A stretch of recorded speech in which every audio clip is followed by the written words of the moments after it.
Hello, I'm Matthew Clark. Around New South Wales and including Newcastle, university admission cut-off marks are much higher than in previous years. Authorities say this is the result of a new system and say that the same number of students will qualify for admission as in the past. Join Ray Deneen and Anna Manzoni for all the news tonight at 6.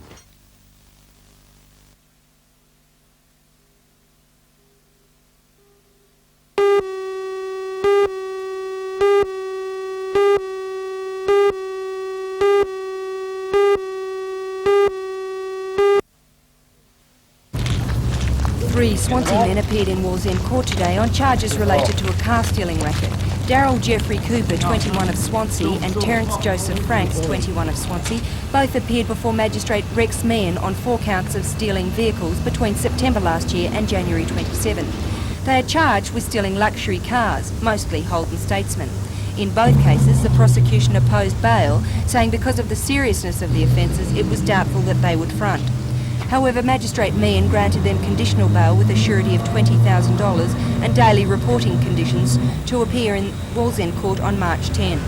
The third man, Alan James Cooper, 22 years of Swansea, was given unconditional bail after being charged with stealing car parts to the value of $1,000. A 26-year-old female and a 32-year-old male, both company directors from Cardiff, have been charged with receiving stolen car parts and will appear at Wallsend Court on March 30. The charges follow the finding of cars worth more than $200,000 in bushland areas such as Freeman's Waterhole. They had been stripped of unidentifiable parts such as body panels.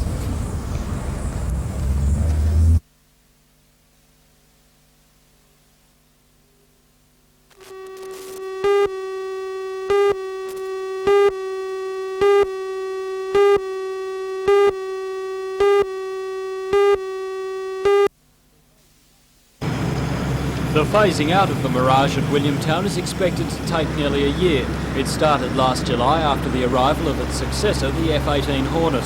116 Mirages first entered service with the RAAF in 1963. They've operated in South Australia, the Northern Territory, Butterworth in Malaysia and here at Williamtown. Today, 3 Mirages from the number 77 Squadron left on a one-way, 1.5-hour flight to Woomera in South Australia for long-term storage. So far, 10 aircraft have been taken out of service. Some have gone to the Australian War Memorial and RAAF Fighter Museum, while others have been snatched up for spare parts. The Mirages that left this morning are the first of 9 which will go to Woomera, where the desert climate is ideal for storage without decay. The number 77 Squadron was responsible for distributing the Mirage fleet, which numbered about 40 aircraft at Williamtown at one stage. The phasing out of the remaining 30 should be complete by July this year.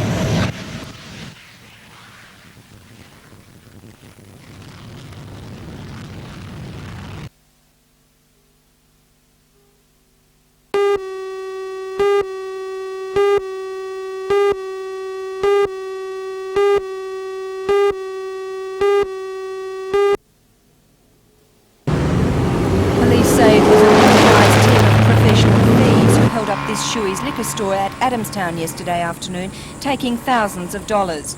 They think they may have come from Sydney and could strike again. The men are operating in a team of 5. 4 are aged between 55 to 60 years, while the other is about 40 years old. According to Detective Phil Richards from Charlestown Police Station, it was some time before the shop assistant in yesterday's robbery realised that they had been robbed, because 2 of the men had diverted her attention. Well, what happened, about 3 p.m. yesterday afternoon, 5 men entered the store and 2 men left shortly afterwards, and the other 2 held the lady there in conversation about some liquor. And at this time was the other man in the store removed some keys and from the lady's bag and emptied the safe of the contents. How much money are we talking about? We're talking about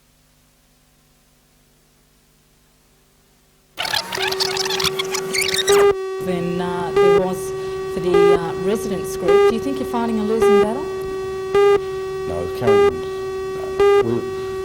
we've had that situation before. It's not the first time the algae problem has surfaced for the Hunter District Water Board, resulting in a greenish-coloured water appearing in the household supplies of the central city area. The Water Board says the problem began here in the North Lambton and Waratah reservoirs, holding hundreds of thousands of litres of water. Over the past few days, increasing warm temperatures and exposure to sunlight resulted in the algae multiplying in millions. The Water Board says it's a waste of ratepayers' money to flush the reservoirs. Spokesman Chris Ford assures there's no cause for alarm and says the situation is under control. We have taken North Lambton Reservoir offline. It is no longer part of the supply system at this stage, and we will be doing some tests and chemically dosing that water so that we're going to kill the algae. As far as Waratah Reservoir is concerned, only one of the reservoirs is affected, and we'll be increasing the chlorine dose, but it will take a couple of days for the algae to flush through the system. So to the consumers we say, we know we've got the problem, we're doing our best to control it, but it will take 2 to 3 days to get through the system.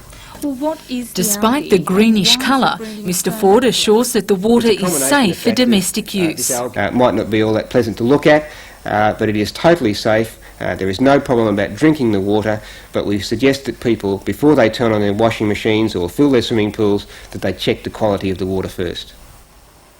Right, that's fine.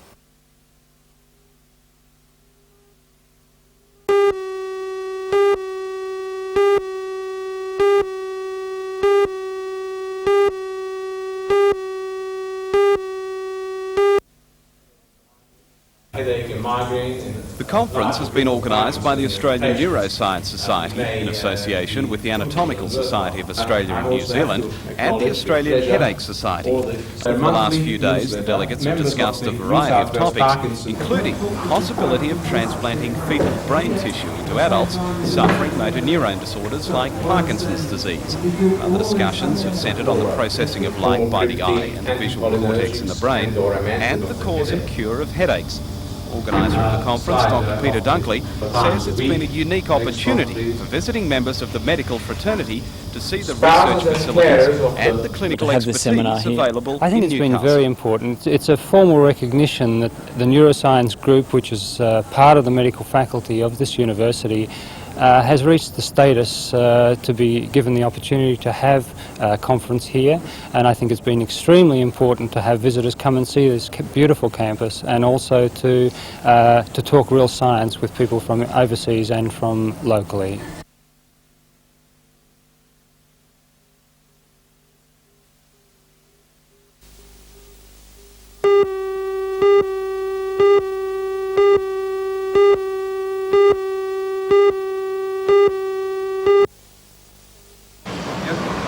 Hello, I'm Janelle Provost. A plan for the demolition of the Galton store in High Street, Maitland went on display today. The demolition, if it goes ahead, will leave a huge gap in Maitland's central business district, and the council is cautious as to how it should be filled.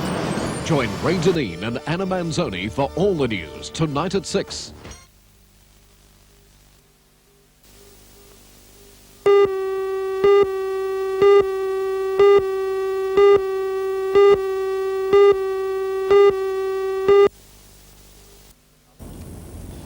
A month ago, the Oaks report into the yard's operations recommended halving the workforce by selecting the 180 remaining staff on merit and not seniority, and the elimination of all restrictive work practices. The unions rejected 2 of the basic conditions put forward for the continued operation of the dockyard. Firstly, they said that they wouldn't allow the remaining workforce to be selected on merit and performance. And secondly, they refused at the outset to give any commitment to the elimination of the work practices that have so greatly contributed to the dire economic straits that the dockyard finds itself in. On January the 9th, Mr Brereton told the unions that they must accept the package of drastic reforms to avoid closure. Today he stood by that threat and will now recommend to Cabinet that the dockyard be closed. Seeking to justify his decision, the Minister said he has a responsibility to taxpayers whose money is going down the drain year after year. The dockyard has lost $30 million since 1980, $9 million last year. The forecast loss for this year is already $5 million. It'll have a great number of repercussions for the people of Newcastle, and certainly we in government will do everything we can to alleviate those. But at the end of the day, we've got a fundamental responsibility to the taxpayer who's having to subsidise the dock. Among examples of restrictive work practices issued with a news release late today, Mr Brereton quoted these examples. Equal numbers on consecutive shifts regardless of work requirements. A minimum of 4 hours overtime payment even if only half an hour's work required. Idle crane driver time and delays changing forklift drivers between the floating dock and outside, and numerous examples of unnecessary overstaffing. But the Works Minister did give one glimmer of hope that today's decision could be reversible. Well, unless there's some miraculous overnight change of heart by the union movement, certainly it will be closed within the next couple of months. Union officials involved in today's talks are still travelling back from Sydney and therefore are not available to comment on today's developments.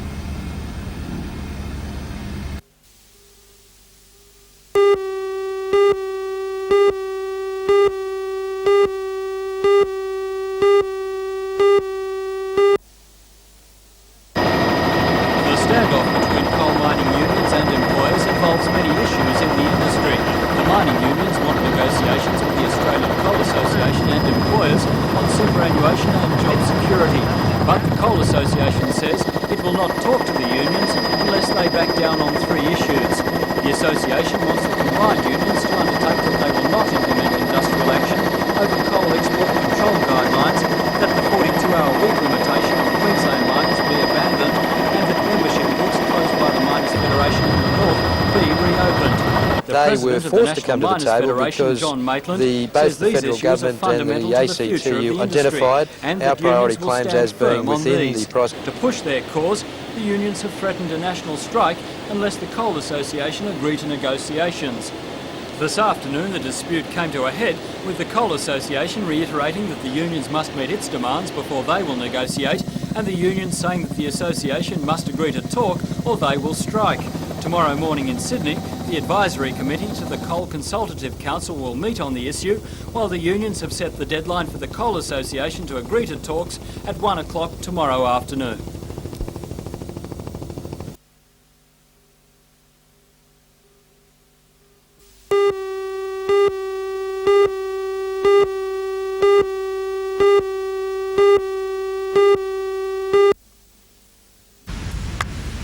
The 15-member Newcastle team have been training hard over the past months.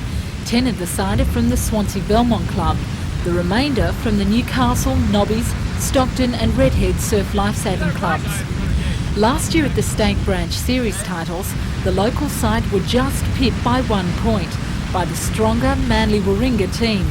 And this year, Ironman coach Greg Kelly says they've got something to prove over the 12 events at Allura.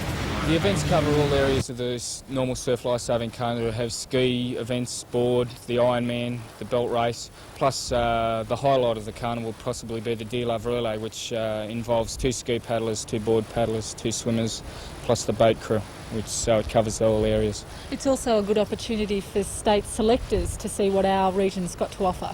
Very much so. The state titles are up in 2 weeks' time, and this is the first opportunity that the state selectors will get to see the talent from outside the normal Sydney area. So all the blokes will be really pushing hard to impress the state selectors.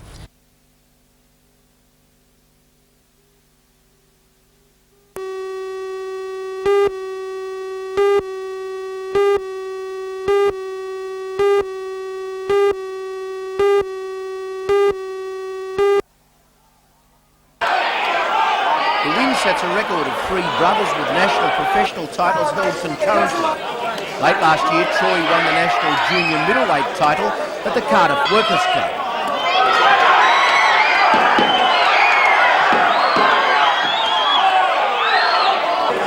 With the elder of the 3, Dean, already the holder of the Australian heavyweight crown. Those that laughed at Father Sess's Spartan lifestyle and outdoor training setup at Kulnura may have to think again. Body in head. Come on.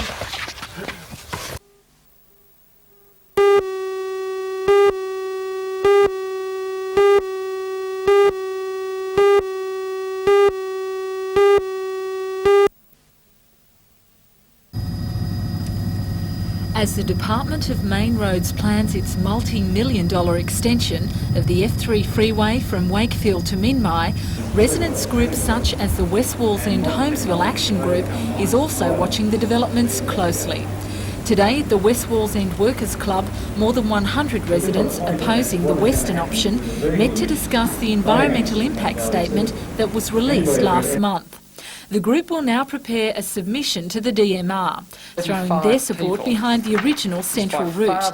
The group has now been joined by the Seahampton Residents Action Group, who say they've been ignored in the study and are concerned about the on- and off-road ramps that would direct traffic into their district.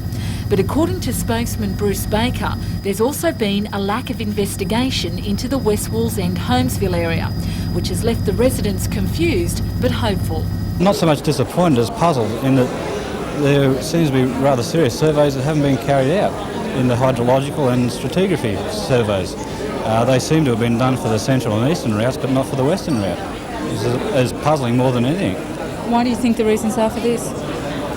Well, you could probably do a bit of second guessing and say that maybe they're not overly interested in the western route, but that's still second guessing.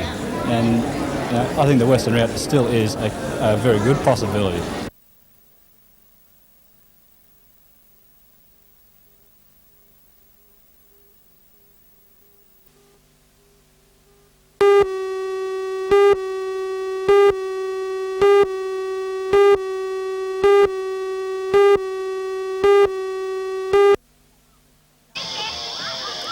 Some say they're mad to put so much time and money into the care of a motor vehicle.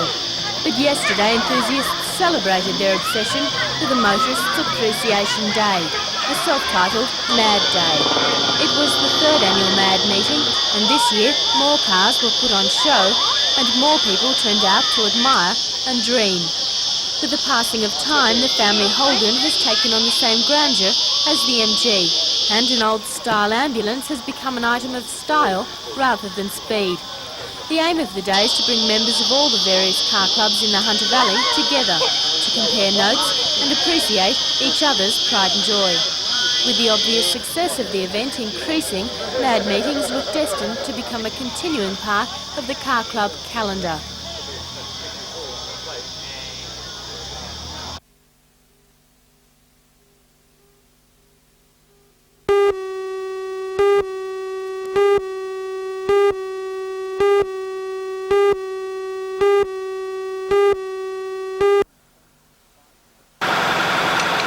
Units from 3 stations were quickly on the scene after a passing motorist noticed flames racing through the shopfront weatherboard home in Lockyer Street at about 4 o'clock.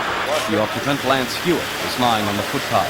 He was taken to the Royal Newcastle Hospital, suffering from 2nd and 3rd degree burns to 75% of his body. Later, scientific squad detectives began the arduous task of sifting through the burnt-out remains. Although there are no firm indications of just how the blaze started, fire officers believe it could have been deliberately lit. Police say Hewitt's wife, Millicent, was away at the time and no one else was injured. After his condition was stabilised at the Royal, Mr. Hewitt was transferred to Sydney by the rescue helicopter. His condition remains serious.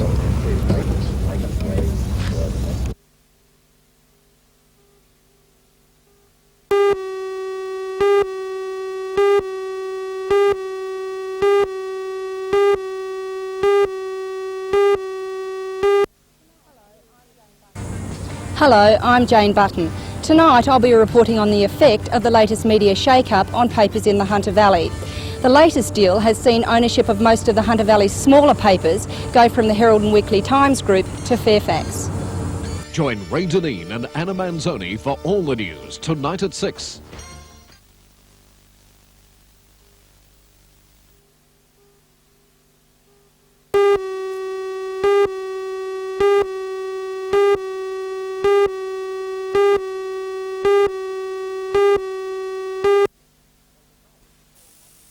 They decided to call on-the-job meetings, lobby local members of Parliament and send direct messages to Premier Unsworth in the build-up to a meeting between the Premier, the State Labor Council and the Newcastle Trades Hall in Sydney on Wednesday afternoon. Works Minister Brereton will recommend to Cabinet on Thursday that the dockyard be closed, saying unions have refused to budge on work practices and retrenchment procedures. The Trades Hall Council says this isn't true and that it's willing to discuss both matters in accordance with normal procedures. The Waterfront group of unions will meet in the morning and is likely to decide on supportive strike action in protest over the Works Minister's approach. Trades Hall Secretary Peter Barrett chaired today's delegates meeting. Well, there's a number of resolutions carried here today which forms the basis of a campaign, a short term and a longer term. We see Wednesday and Thursday as key dates. Wednesday the meeting with the Premier and Thursday the meeting of the Cabinet to discuss the issue. So there'll be a campaign directed at the state members, campaign directed at state unions, and we'll be seeking to let the Premier know that there is a pretty substantial feeling out there in the community at the type of thing that the Minister is doing. Just what arguments will you be putting to Mr Unsworth in view of the fact that the Works Minister, Mr Brereton, will be present at that Wednesday meeting? The argument we'll be putting is what we believe that the solution to the dockyard is a comprehensive restructuring, that really the issues being raised are fiddling around the edges. We have the support of the New South Wales Labor Council. They'll be joining us on Thursday on that delegation, and we believe that we have the weight of argument as the basis by which to rationally tackle this problem. Great, okay, mate. Can I do a couple of reversals?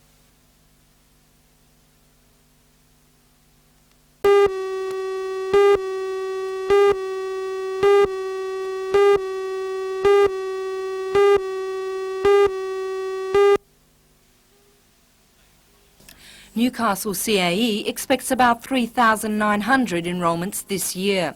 About 1,400 of these will be new students. The college has already made its first round of offers and is set to make its second round on February 12. However, students are not queuing up to enrol in nursing. The college still has 1/3 of its nursing places to fill. College spokeswoman Faith Trent blames lack of pay and the new fees for the It's very difficult to tell, but we believe that part of it is that traditionally nurses have been able to earn money while they've been educated. And under the college system, of course, unless they're eligible for Oz study, they are dependent on families, friends and a variety of sources.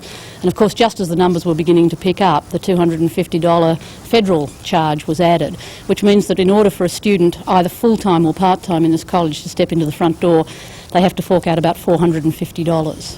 We've got 201 acceptances currently for the 300 places, so we're interested in people who believe they have a vocation in nursing and can either provide evidence that they can do it or would like to apply for special consideration to the college. We'd be interested in receiving more numbers. Police studies and radiography have also been slow to fill up, while graduate diplomas in multicultural studies and social administration have been axed entirely because of lack of numbers.